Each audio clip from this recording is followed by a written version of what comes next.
All right, so remember when Nancy Pelosi infamously said that Congress must first pass the health care bill in order to find out what's in it? Well, tonight, I'm sorry to report that it seems that she was right. Now, according to Congresswoman Michelle Bachmann, a number of provisions were hidden so deep inside this legislation that most members of Congress are still unaware of their existence. It is a staggering $105 billion in appropriations that were inserted into the bill at the last minute behind closed doors. Now, in this case, the traditional appropriations process was bypassed, meaning that more than $100 billion taxpayer dollars has already been sent to bureaucrats to fund this controversial bill. Now, by engaging in this deceitful process, Democrats like Nancy Pelosi ensured that regardless of the outcome of last November's elections, that the hands of Congress would be tied and Obamacare would be funded, no matter what. And here to explain how this was even possible and what Republicans can do to roll it back is Minnesota Congresswoman Michelle Bachmann.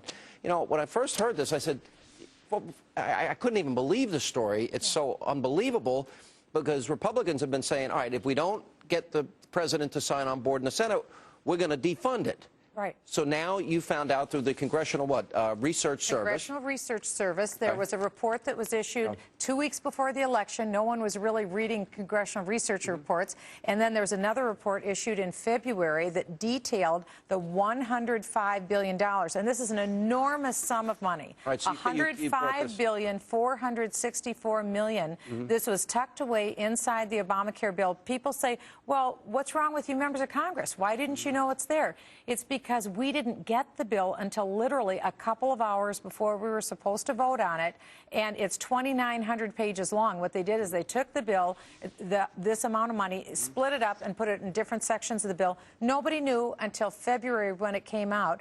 We had an eagle eye from the Heritage Foundation. Ernest Istook, a former member of Congress, found this in this report. He wrote a few blog posts. One of my colleagues, Steve King from Iowa, also found out about this, and we've been trying to do everything we can to alert people and say, give the money back. Well, first of all, how breathtaking is it that you can insert it in a 3,000-page bill and lose $105 billion in the process and nobody picks up on it? Well, I think this was intentional, don't you? Yeah, I mean, do you think that Harry Reid, this just like escaped his memory to tell the senators, oh, by the way, if you vote for Obamacare, you're also voting for another $105 billion Were they that pessimistic that December when they passed this that they'd lose? Well, I think they knew. I think this was intentional. I think that's why I say Obama, Reid, and Pelosi, they owe us an apology and an explanation, but they need to give the money back. This is the good news.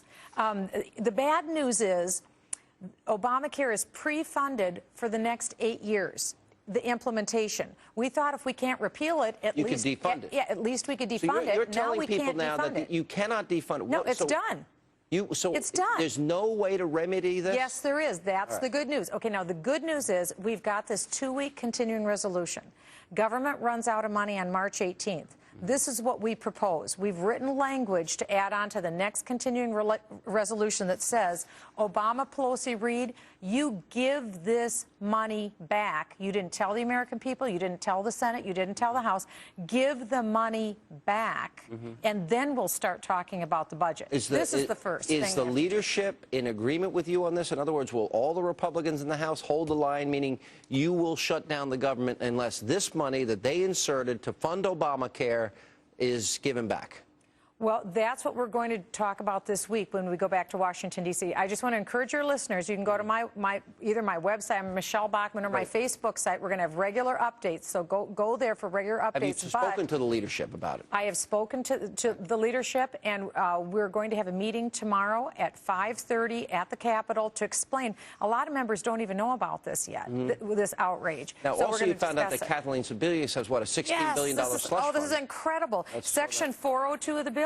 She has a $16 billion slush fund. That means she can do whatever she wants with this money. She can reach in, tap it, spend it any way she wants. $16 billion? Oh, it gets worse than that, Sean. In Section 1311A, she has the right to an unlimited tap on the Treasury Department. So if, let's say, California, that's in a financial mess, they can call her up and say, guess what? We need more money to put in these private health exchanges. Maybe, $30 billion, she can say sure thing without coming back to Congress. I thought she Congress can appropriate the appropriated money. So they're I saying did that they too. So did the Constitution. But where do they get the idea that they can appropriate unlimited amounts of money? That's unconstitutional. They gave themselves that authority. In my mind, that's unconstitutional. I just can't believe nobody picked up on this. Oh, it's unbelievable. Well, why do you think Speaker Pelosi wouldn't let us read the bill? Why do you think Harry Reid wouldn't give the senators the bill until just hours ahead of time? Remember, not one Republican voted for Obamacare in the Senate or House. Right. Only Democrats did.